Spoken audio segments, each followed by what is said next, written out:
T es igual a tita sub I por coseno del psi, y tita L es igual a tita I por seno del psi.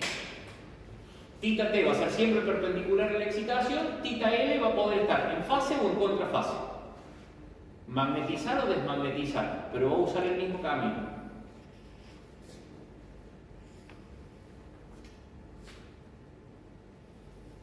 Resulta que cuando tengamos que hacer el camino desde estas dos componentes tita T y tita L para llegar a E sub T y a E sub L, ¿con qué nos encontramos? Esto que dijimos recién. Aparecen dos factores que son determinantes. Entre hierro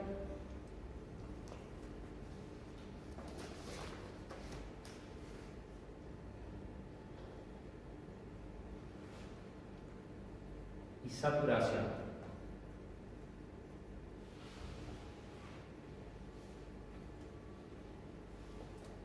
¿Cómo es el entrehierro para el campo transversal? ¿Es mínimo o es máximo? ¿Cómo es el entrehierro para el campo longitudinal? ¿Es mínimo o es máximo? Máximo. Máximo. Para la zona interpolar, para el campo transversal, entonces vamos a tener, para llegar de tita T a E sub T, que pasar por un entrehierro grande. Para el longitudinal, un entrehierro mínimo. Por ende, la relación tita L, E sub L va a ser diferente en función de eso. Pero también incide la saturación, que lo dijimos recién. ¿Qué pasa con la saturación para tita T? Zona interpolar, saturación igual a 0. Y para el campo longitudinal vamos a tener una saturación máxima.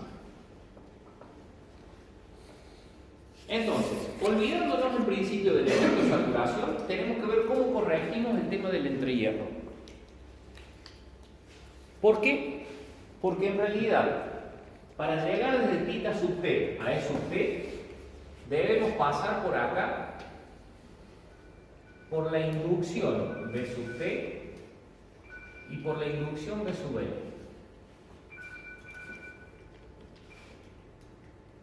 Y esa inducción B sub T y esa inducción B sub L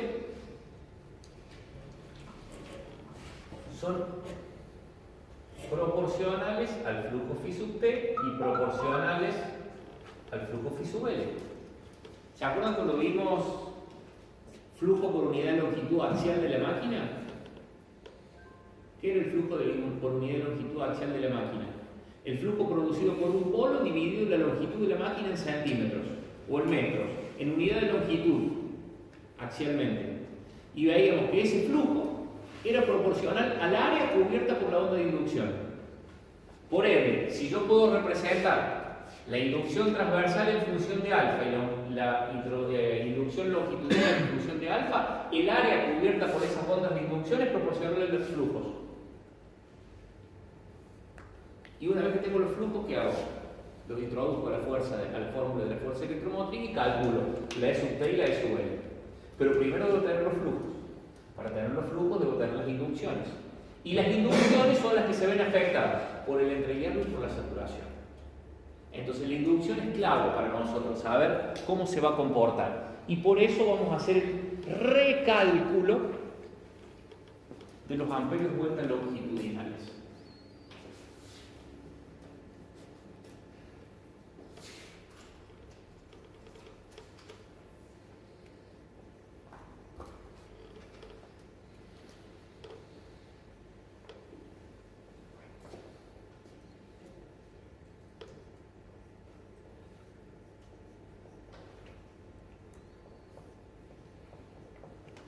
Necesitamos recalcular los amperios vuelta longitudinales tita L y tita T de manera de obtener cuáles serían los amperios vuelta que frente a un rotor cilíndrico producirían la misma fuerza electromotriz que estos amperios vuelta reales en la máquina de polos salientes.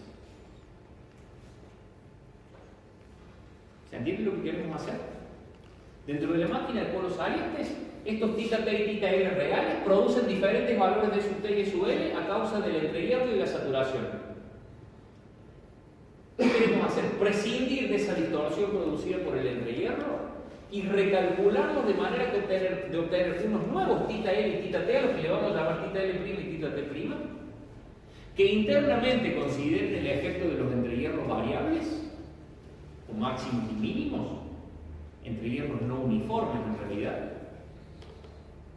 para poder trabajar la máquina con esos amperios vueltas recalculados como si fuese una máquina de rotor cilíndrico. Es decir, los amperios vueltas de una máquina de rotor de polos salientes producen una fuerza electromotriz.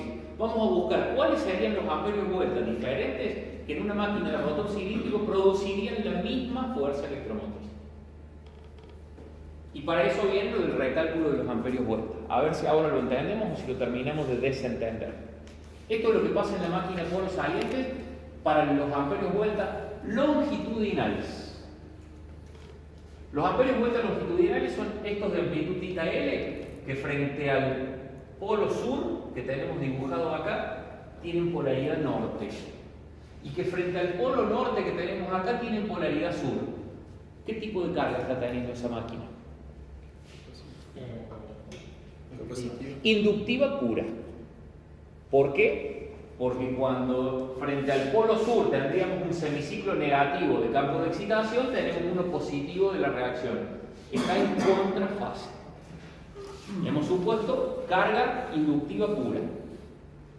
La reacción de inducido tiene una distribución senoidal, tita i igual a 0,45 psita mni sobre p, por seno de psi, porque es la longitudinal, en oposición a la excitación, a la excitación frente al polo norte. Si tomamos el eje de referencia acá en 0, tiene una distribución senoidal. Y acá viene lo importante, ¿por qué lo tenemos que recalcular? Porque esa onda de reacción de inducido longitudinal tita L produce una onda de inducción deformada, que es esta que tenemos acá, que viene por 0 hasta este punto, crece hasta la onda senoidal, se comporta senoidalmente hasta acá, baja drásticamente a 0, se mantiene así, baja nuevamente, copia la senoidal, vuelve a 0 y se mantiene ahí. Lo sacamos en un gráfico a cada parte. Eso es lo bueno de poder proyectar esto sobre la pizarra. Podemos rayar arriba, ahí no.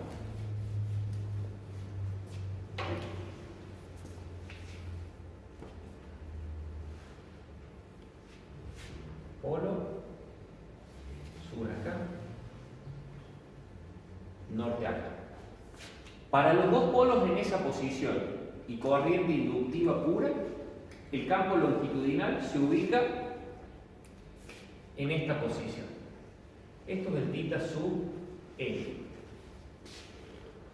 en donde acá tenemos la amplitud tita sub L, distribuida desde el origen senoidalmente. Lo que queremos ver es cómo se va a comportar la inducción. ¿Y qué vamos a hacer? Con la misma amplitud de la curva, pero en una escala diferente, vamos a querer medir la inducción. ¿Qué pasa con la inducción? La inducción es igual a mu por h. Y h es igual a tita sobre delta.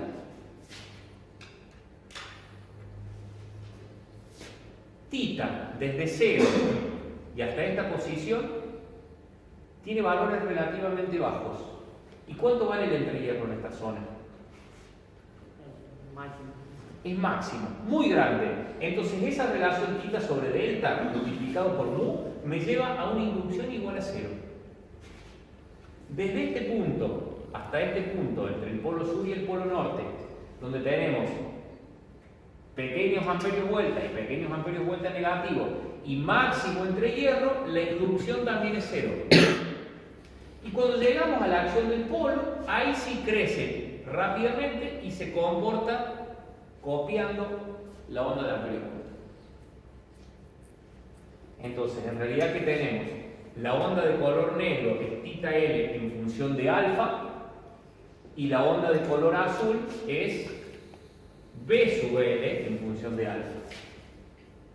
Cuando llegamos frente al polo sur, ocurre lo mismo. Se comporta senoidalmente frente al polo y después cae a 0. Y yo lo dibujé un poquito más ancho al tramo de onda diferente de 0 respecto del polo. ¿Por qué? Porque trabaja de la misma manera que la excitación. tenemos que suponer un ancho G y D por T sub P igual a B y D, perímetro polar ideal. El ancho del polo es un poquito más chico y es G por T sub P igual a B sub P. ¿Se acuerdan de la relación que había? Cuando G era 0,65, G y D era 0,682, porque contiene para una zapata de entrehierro de polo las líneas de campo que pueden salir o entrar por los laterales de la pieza polar. Pero en conclusión, vamos al esquema, al gráfico genérico que tenemos acá. Una onda de amperios vuelta senoidal me produce una onda de inducción deformada. ¿Por qué? Porque aunque los amperios vueltas sean senoidales, el entrehierro no es lineal, no es uniforme. Entonces, si estuviésemos frente a una máquina de rotor cilíndrico a igual altura de onda, porque la medimos en diferentes escalas, ¿cómo se comportaría la inducción en una máquina de rotor cilíndrico? En una máquina de rotor cilíndrico la inducción copiaría la forma de la onda de excitación. ¿Por qué acá no la copia? Porque aparece el entrehierro de las zonas interpolares.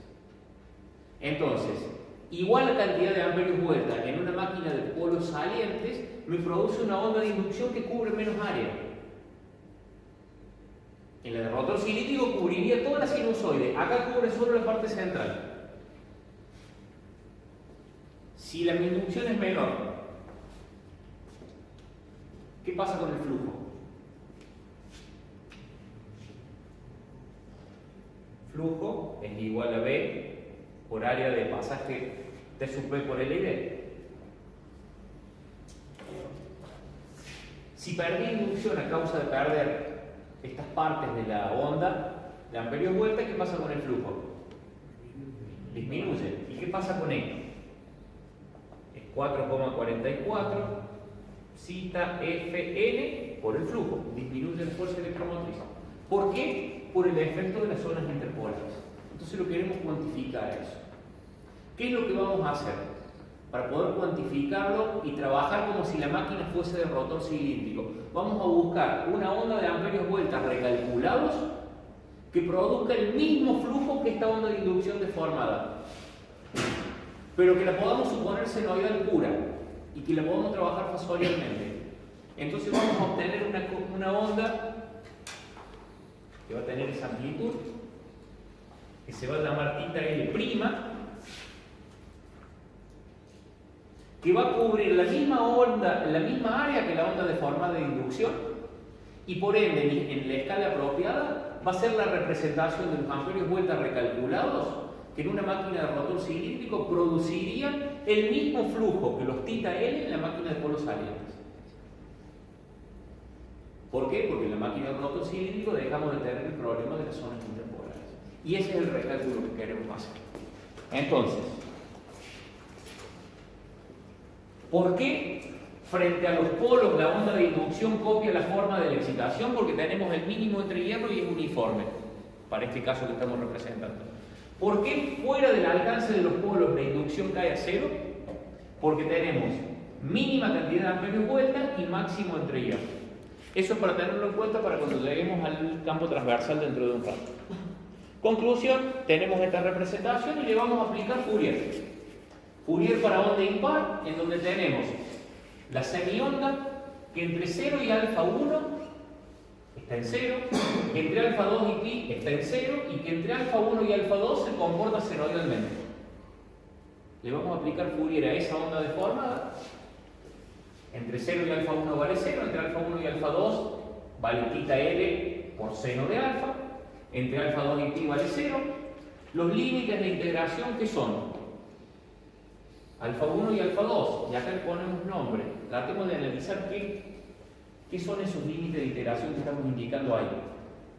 Esto es 0 y esto es pi. A alfa 1 le llamamos pi sobre 2 menos algo. ¿Qué es pi sobre 2? Estar acá, justo en el eje del semiciclo. Menos algo, nos volvemos hacia alfa 1. Más algo, nos movemos hacia alfa 2. ¿Qué es lo que le estamos restando para obtener alfa 1 y qué es lo que le estamos sumando para obtener alfa 2?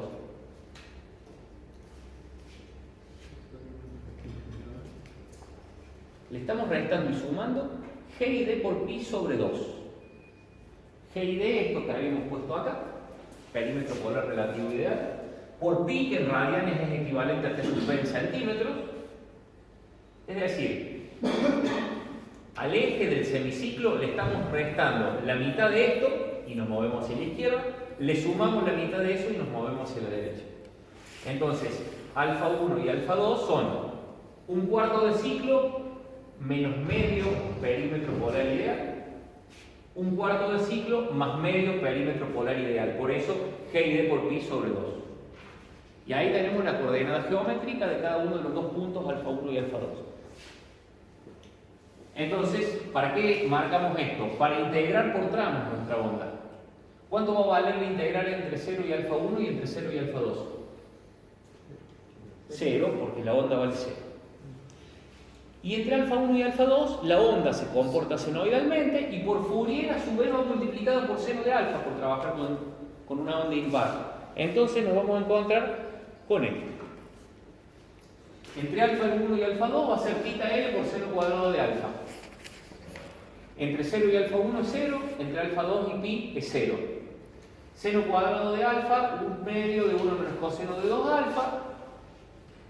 A esto lo dividimos en 2, integramos por un lado 1 y por el otro lado coseno de 2 alfa, lo dividimos en estas dos partes.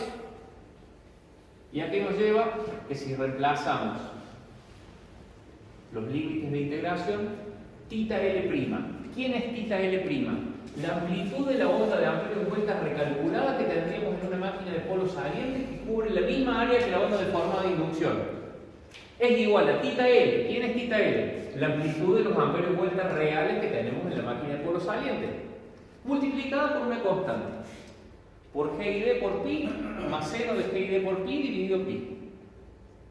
¿Cuáles son las variables que intervienen en esa constante que está entre corchetes? Solamente dos. ¿Quién? Pi, que no es más que una constante, y G y D, que es una variable, pero es una variable mientras yo estoy tratando de construirla a la máquina.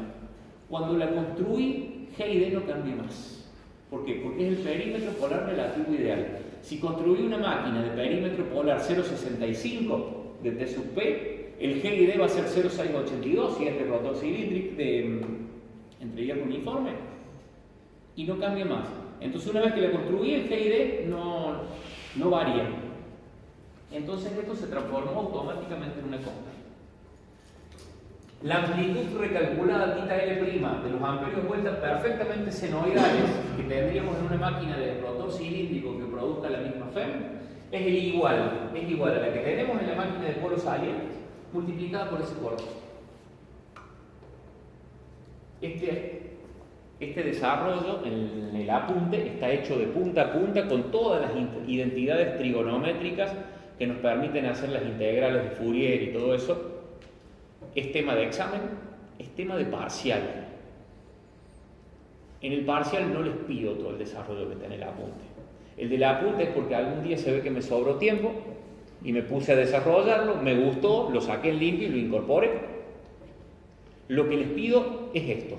Esto es lo que se pide en el examen. Es decir, arrancamos desde plantear qué pasa con la onda, ni siquiera todo el análisis previo que hicimos nosotros, sino arrancar desde acá, explicar qué es θ L, qué es B sub L de alfa, qué es θ L', calcularlo, plantearlo esto, las ecuaciones de donde arrancamos, los límites de integración y cómo llegamos a este resultado, digamos.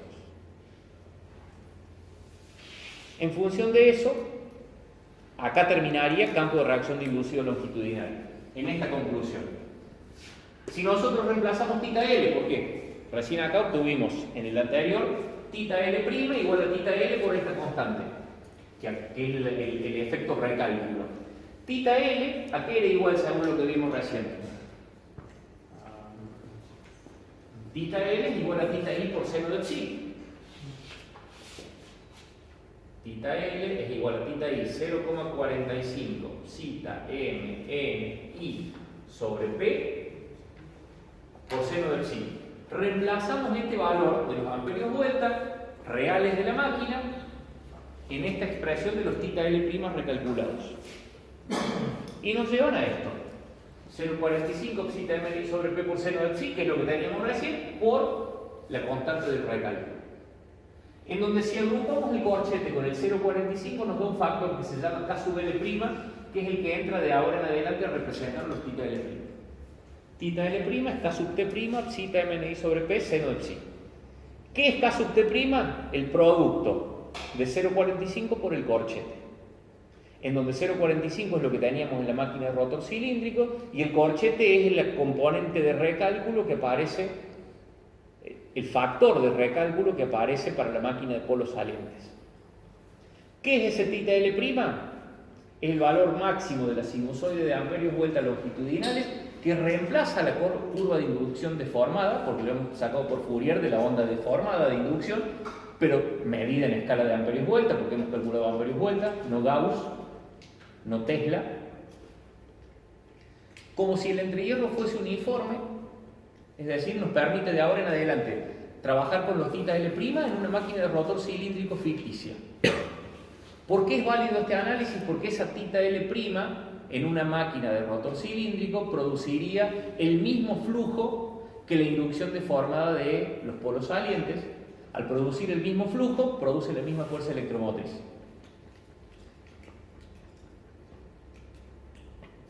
Y ahí termina campo de reacción de inducido longitudinal.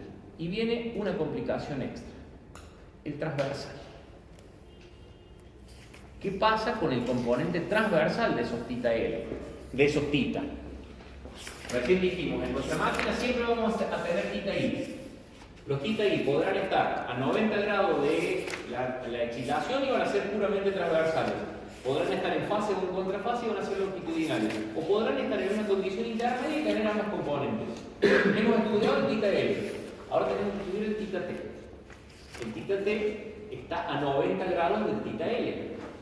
Y por ende tiene su máximo en la zona interpolar. ¿Y a qué nos lleva eso? Que si hacemos un análisis similar acá, misma posición de los polos, pero realizamos la reacción de inducido transversal,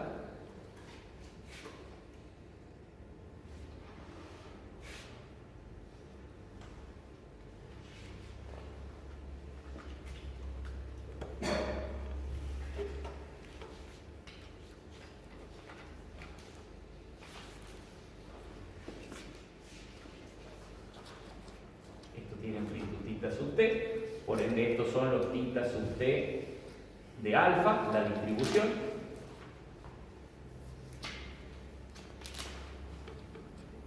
Entonces si ponemos el origen en esta posición, ¿cuál posición la tenemos allá? Sí, perdón, esto es sur, esto es norte. Ponemos el origen acá. Los θ t tienen distribución cosenoidal. Los otros tenían distribución senoidal. ¿Por qué? Porque son perpendiculares uno respecto del otro o transversales uno respecto del otro. ¿Con qué nos encontramos? Con que frente a la zona de acción del polo norte, la onda de inducción, ¿cómo se va a comportar? Como el entrehierro es uniforme y mínimo, la inducción B sub t de alfa va a copiar a la onda cosenoidal. ¿Y qué va a pasar cuando lleguemos a las zonas interpolares? Recién en las zonas interpolares la inducción caía a cero. ¿Por qué? Porque teníamos mínima cantidad de amperios vueltas y máximo entrehierro. Ahora en la zona interpolar tenemos máximo entrehierro. ¿Pero qué pasa con los amperios vueltas? ¿Siguen siendo mínimos? ¿Están en la zona de pasaje por cero? No, están justo en el máximo positivo y en el máximo negativo. Entonces, a pesar de que el entrehierro es muy grande, son tan grandes los amperios vuelta θ t que la onda de inducción cae, pero no hasta cero. Se mantiene en un valor de 1/6 de θ t. Es decir, la amplitud de la onda dividido 6. Y así se mantiene constante a lo largo de toda la zona interpolar. 1/6 de θ t. No se hace cero como la otra, como la longitudinal. La longitudinal era por mínimos amperios vuelta y máximo entrehierro. Acá tenemos máximo entrehierro, pero también máximos amperios vuelta. Entonces, para armar la integral acá que vamos a tener desde el origen hasta alfa 1, un sexto de θ t. Desde alfa 1 hasta alfa 2, θ t por coseno de alfa. Y desde alfa 2 hasta aquí, un sexto de θ t. Desaparecen las dos componentes C, los dos sumandos 0 que teníamos recién, y ahora sí tenemos tres sumandos que integrar. ¿Me sigue más o menos ahí? Entonces, armamos. Ahora vamos a trabajar con una onda cosenoidal porque ponemos el origen justo al máximo, justo frente al máximo de los amperios vueltas θ t. Entonces aplicamos Fourier para onda par. Entre 0 y alfa 1 tenemos un sexto de θ t. Entre alfa 1 y alfa 2, θ t por coseno de alfa. Y entre alfa 2 y pi, un sexto de θ t negativo. Los límites de integración son los mismos que antes. Desde el eje donde tenemos pi sobre 2, menos GID por pi sobre 2, más GID por pi sobre 2, vamos a alfa 1 y alfa 2, entonces los límites son los mismos. Y cuando integramos, ahora sí vamos a tener tres sumandos. Entre 0 y alfa 1, un sexto de θ t por coseno de alfa. Este coseno es lo que viene del integral de Fourier. Entre alfa 2 y pi, un sexto de θ t por coseno de alfa, que es del integral de Fourier. Y en el término b, en el sumando b entre alfa 1 y alfa 2, por coseno cuadrado de alfa. ¿Por qué? Un coseno por la integral de Fourier y el otro coseno porque el comportamiento de la onda, la distribución de la onda era cosenoidal. Acá la onda es cosenoidal. Cuando lo multiplicamos por el coseno también de la integral de Fourier, nos queda coseno al cuadrado. ¿Se acuerdan recién entre alfa 1 y alfa 2? La otra nos daba seno cuadrado. Un seno por la distribución y el otro seno por la integral. Entonces, los sumandos A y C, que es integrar una constante nomás entre alfa 1 y alfa 2, nos llevan a que son iguales a un sexto θ t coseno de GID por pi sobre 2. Y el término B, que está en función del coseno cuadrado, que termina quedando un medio de 1 más coseno de 2 alfa, esa identidad trigonométrica nos permite integrarla en dos partes, nos lleva a que B es igual a θ t sobre 2, luego de haber hecho el integral de las dos partes, GID por pi menos seno de GID por pi. Sumamos las tres. θ t sobre 2, GID por pi menos seno de GID por pi es lo que tenemos acá en medio. Lo que tenemos a la izquierda, un sexto de θ t coseno de GID por pi, es lo que teníamos antes, que lo obtuvimos acá en la fila del medio. Que eso aparece para la primera parte, para el término A, perdón, me fui. Esto lo obtuvimos recién para el término A y para el término B. Y para el término C. Para el término B es el que obtenemos acá.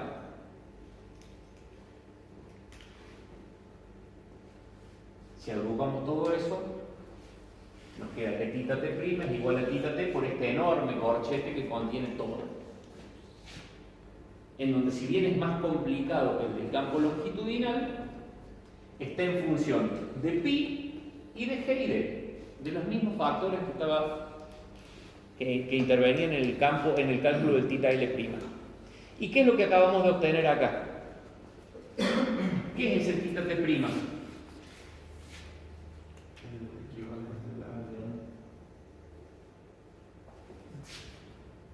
Acá teníamos una onda de amperios vuelta totales producidos θ t que nos producían esta onda deformada de inducción que por Fourier medida en la escala de amperios vuelta la recalculamos y obtenemos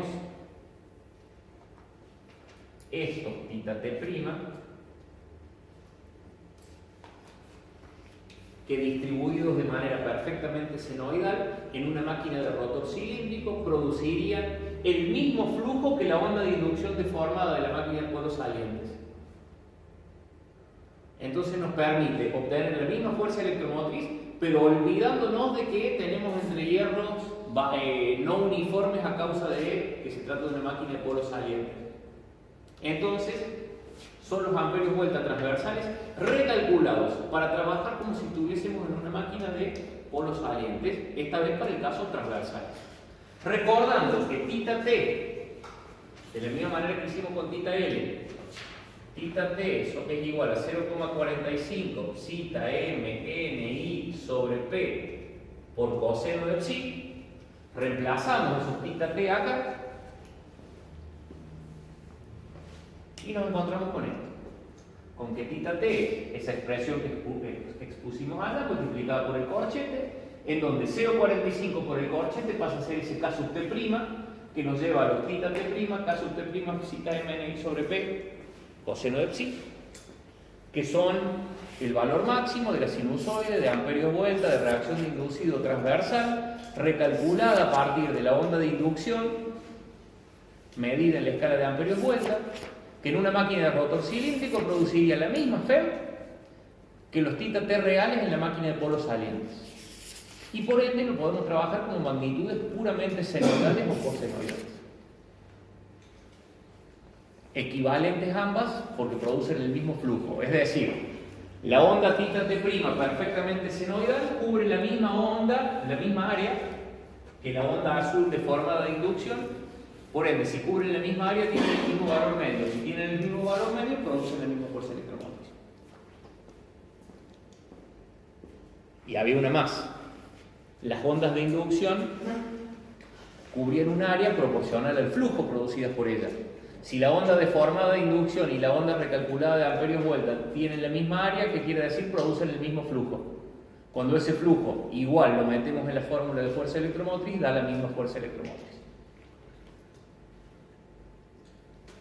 Y acá tenemos K sub L' y K sub T'. Este era un ejercicio que lo hacíamos siempre en clase, pero como nos perdíamos con los cosenos, los senos, que pi cuando estaba afuera era 3,14 y cuando estaba dentro era igual a 180 grados, entonces si la calculadora estaba bien para trabajar en radianes o en grados, nos perdíamos. Hacemos el cálculo y ponemos el resultado. K sub L' es 0,45 por todo lo que tenemos adentro si suponemos G y D igual a 0,682. Y nos da 0,42. K sub T' nos da 0,23.